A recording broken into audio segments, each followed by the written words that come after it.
வணக்கம். Welcome Sri Krishna financial services channel. போன பகுதியில் நம்ம சில்ட்ரனுடைய எஜுகேஷன் பிளானிங்க பத்தி பார்த்தோம். இந்த பகுதியில நம்ம சில்ட்ரன் மேரேஜ் பிளானிங்க்கு நம்ம பார்க்கலாம். இப்போ பொன் குழந்தை ஒரு 3 வயசுல நமக்கு இருக்கு அப்படின்னு சொன்னாக்க, அதோடைய 25வது வயசுல நமக்கு அதுக்கு திருமணம் பண்ணணும். அப்படி பண்ணும்போது அதுக்கு எவ்வளவு ரூபாய் செலவாகும்? இப்போ உதாரணத்துக்கு இன்னைக்கு தேதிக்கு ஒரு 20 லட்சம் ரூபாய் நம்மளுக்கு ஆறுது அப்படின்னாக்க, அந்த 22 வருஷம் கழிச்சு 4 மடங்கு உயர்ந்ததுன்னா 80 லட்சம் ரூபாய் நமக்கு அந்த திருமணத்துக்கு தேவை. சரி, அப்ப அந்த திருமணத்துக்கு எப்படி நம்ம பிளான் பண்றது அப்படின்னு பாத்தீங்கன்னா, நம்ம இருந்தாலும் நம்ம இல்லைன்னாலும் உறுதியா அந்த பணம் நமக்கு கிடைக்கணும். ஏன்னா இது ஒரு ஷுவர் ஈவெண்ட். இப்போ சில பேர் பாத்தீங்க அப்படின்னாக்க, ஆரம்ப காலகட்டத்துல பிளான் பண்ணாம அப்படியே விட்டுட்டாங்கன்னா, அந்த கல்யாணத்தின் போது மிக மிக கஷ்டப்படுவாங்க. கடன் வாங்குவாங்க, சொந்த பந்தங்கிட்ட கடன் வாங்குவாங்க, இல்ல நகையை விற்பாங்க, இல்ல இடத்த விற்பாங்க, இதெல்லாம் பண்ணுவாங்க. இன்னும் சில பேர் என்ன பண்றது அப்படிங்கிறது புரியாம திகைப்பார்கள். ஸோ நம்மளுக்கு கல்யாணம் உறுதியா இந்த 25வது வயசுல நம்ம பண்றோம் அப்படின்னாக்க, அதுக்கு ஒரு 80 லட்சம் ரூபாய் தேவைன்னா, அது இப்பத்திலேருந்தே நீங்க சேமிச்சுக்க ஆரம்பிச்சீங்கன்னா, ஈஸியா அதை நம்ம சேர்த்துடலாம். ஸோ அதே மாதிரி பார்த்தீங்கன்னா, நகை வாங்கணும், கல்யாணத்துக்குன்னா எப்படி செலவாகும்? நகை வாங்கணும், திருமண மண்டபம் பார்க்கணும், சாப்பாடு செலவு இருக்கு, சொந்தக்காரங்கள உபசரிக்கணும், போக்குவரத்து செலவுகள், துணிமணி செலவுகள், இந்த மாதிரி பல்வேறு வகையான செலவுகள் நமக்கு இருக்கு. அப்போ அந்த செலவுகள் எல்லாம் நம்ம ப்ராப்பரா ஈடுகட்டணும், ப்ராப்பரா செய்யணும்னா அதுக்கு நமக்கு அந்த டயத்துல கையில் பணம் இருக்க வேண்டும். கையில் அந்த டயத்துல நம்மளுக்கு பணம் இருக்கணும்னா இப்பத்திலேருந்தே அதை சேமிச்சாதான் நடக்கும். இல்லைன்னா ரொம்ப ரொம்ப கஷ்டம். இப்ப பாத்தீங்கன்னா, சில வீட்ல பெண் குழந்தைகள் பாக்குறாங்க, அப்பாவோட கஷ்டத்த பார்த்து, இல்லப்பா இன்னும் கொஞ்ச நாள் தள்ளி போடலான்ட்டு மேரேஜே தள்ளி போடுறாங்க. ஏன்னா, பணம் அந்த டயத்துல இல்ல.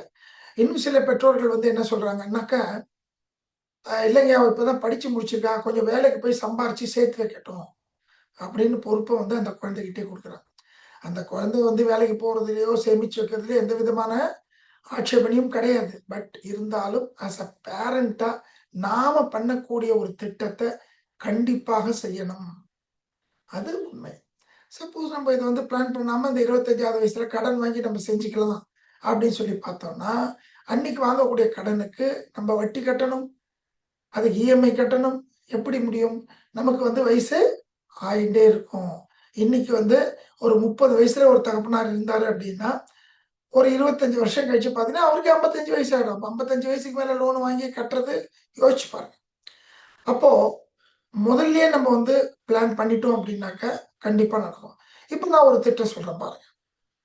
இப்ப உங்க குழந்தைக்கு 25வது வயசுல 80 லட்சம் ரூபாய் கிடைக்கணும். இன்னைக்கு உங்க குழந்தையோட வயசு 0ன்னு வச்சுக்கோங்க. பொறந்து 1 வயசுக்குள்ள இருக்கு. 0ன்னு வச்சுக்கோங்க. உங்க குழந்தையோட 25வது வயசுல உங்களுக்கு ஒரு 80 லட்சம் ரூபாய் கிடைக்கணும் அப்படின்னா, நீங்க செய்ய வேண்டியது என்ன அப்படின்னு கேட்டீங்கன்னா, ஒரு 22 வருஷத்துக்கு நீங்க மாதம் மாதமோ 3 மாதத்துக்கு ஒருக்கோ நீங்க பணம் கட்டுற மாதிரி இருக்கும்.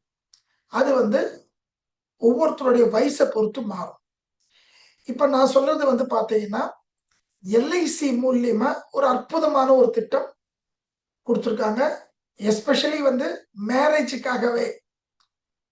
இப்போ 40 லட்சம் ரூபாய்க்கு நம்ம அதுல ஒரு பாதுகாப்பு எடுத்துக்கிட்டோம் அப்படின்னாக்கா, அதனுடைய மெச்சூரிட்டி பாத்தீங்க அப்படின்னா, அந்த 25வது வருஷத்துல நமக்கு 80 லட்சம் ரூபாயா கிடைக்கும்.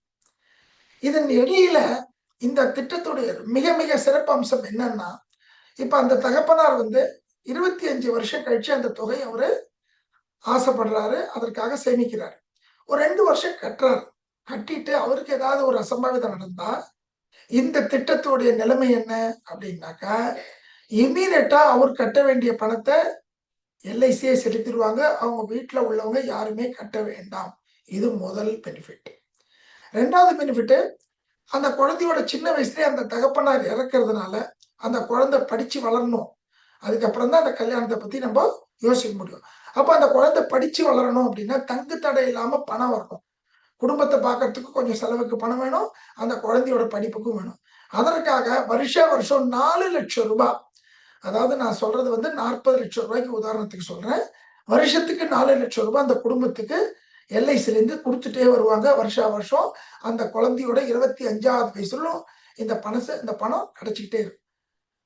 அப்படி கிடைச்சதுன்னா எந்த விதமான தங்கு தடை இல்லாம அந்த குழந்தையோட படிப்பு நல்லபடியா நடைபெறும். குடும்பத்துல ஒரு முக்கியமான செலவுகளையும் அந்த தாயார் பார்த்துக்க முடியும். 25வது வருஷம் முடிவில் என்ன கிடைக்கும்? ஏற்கனவே நம்ம கட்ட வேண்டிய பிரீமியத்தை எல்ஐசி கட்டிட்டாங்க. அது மட்டும் இல்லாம வருஷம் 4 லட்சம் ரூபாய் 4 லட்சம் ரூபாய் வேற கொடுத்துட்டாங்க. இப்ப என்ன கிடைக்கும்? நம்ம உயிரோட இருந்தா மெச்சூரிட்டி வந்து 80 லட்சம் ரூபாய் கிடைக்கும் சொன்னேன் இல்லையா? அது கூட ஒரு 4 லட்சம் ரூபாயை சேர்த்து 84 லட்சம் ரூபாயை கொடுத்து அந்த அக்கௌண்ட்டை பிடிச்சிருவாங்க. ஸோ இந்த திட்டத்துல நம்ம இருந்தாலும் சரி, இல்லாட்டாலும் சரி, குழந்தையோட திருமணம் வந்து உறுதியா நடக்கும். இந்த திட்டத்தை பத்தி உங்களுக்கு மேலும் விவரங்கள் தெரியணும்னா ஸ்கிரீன்ல தெரியக்கூடிய நம்பரை நீங்க வாட்ஸ்அப் பண்ணுங்க. பண்ணீங்கன்னா நான் உங்களுக்கு ஃபுல் டீட்டெயில்ஸ் உங்களுக்கு நான் எக்ஸ்பிளைன் பண்றேன். தேவைப்பட்டதுன்னா நேரடியா கூட அப்பாயின்மெண்ட் ஃபிக்ஸ் பண்ணிட்டு உங்களுக்கு டீட்டெயிலா வந்து நான் சொல்றேன்.